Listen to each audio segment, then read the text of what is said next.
dis bonjour.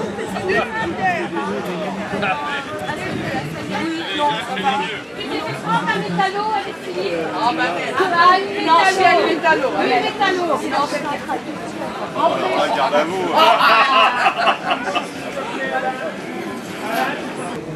Philippe Martinez, comment s'est passée la rencontre avec le Premier ministre et la ministre du Travail? La rencontre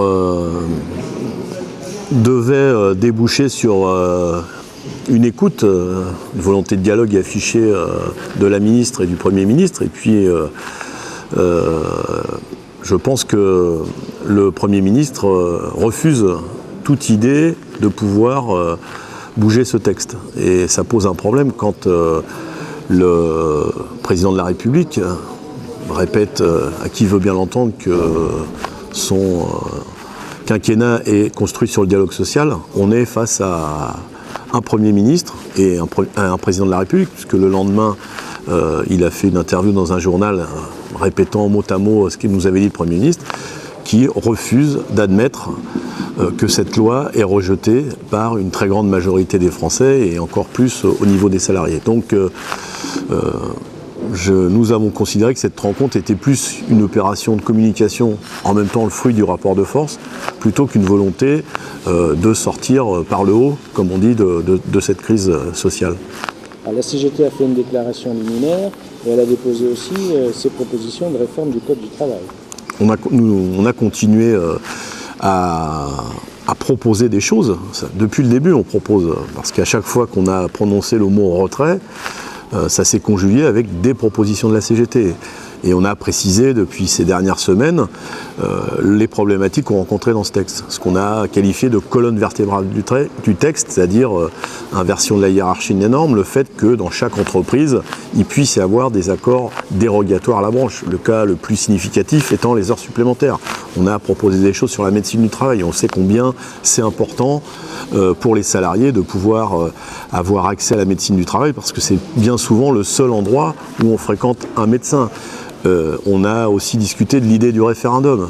Et je prenais l'exemple au Premier ministre, qu'en politique, il y a eu une motion de censure déposée, elle n'est pas passée. Eh bien, ce qu'il propose dans les entreprises, c'est que cette minorité qui n'a pas réussi à voter la motion de censure puisse faire un référendum. Et face à tous ces arguments, on a un Premier ministre qui est bloqué, et notamment sur l'inversion de la hiérarchie des normes qui va générer du dumping social. Et ben, le Premier ministre dit « j'assume ». Alors, ce mouvement de contestation, il a largement empiété sur les congés. Est-ce que le mouvement va s'essouffler, comme ils disent ? Ça fait 4 mois qu'ils nous disent que le mouvement s'essouffle, et à chaque fois, justement, c'est l'originalité de ce mouvement. On a été capable de conjuguer des manifestations de rue, des grèves dans les entreprises. Et puis, ce qui est intéressant, c'est que partout où je vais, les camarades me disent à chaque manifestation, on voit des gens nouveaux. C'est-à-dire que c'est plusieurs millions de personnes qui ont participé au moins une fois à ce mouvement social. On a organisé une votation citoyenne. On a déposé plus de 700 000 votes au président de la République, et on a largement dépassé maintenant les 700 000. L'objectif étant que mardi prochain, 5 juillet, date du début du nouveau passage à l'Assemblée nationale, on soit au-dessus du million. Donc le mouvement social a su, durant toutes ces semaines, changer les modalités d'action, et c'est ce qu'on va faire durant l'été.